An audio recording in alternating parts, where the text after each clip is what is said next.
How to make a video shareable on Facebook. First of all, go ahead and open up the Facebook application on your phone.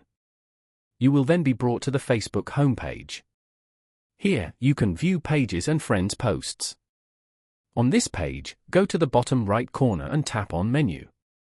Then, go to your profile. Scroll down and go over to any of your videos. Tap on the three dots over the post as shown. Now, tap on Edit Privacy. Here, you can choose the audience for your posts. Select Public. This means that anyone on or off Facebook can view your posts. Then, tap on Save below. Tap on Save again to confirm. Now, go back to that post and you will find the Share button below it which wasn't present before. Following these steps, you can easily make a video shareable on Facebook. Thank you for watching.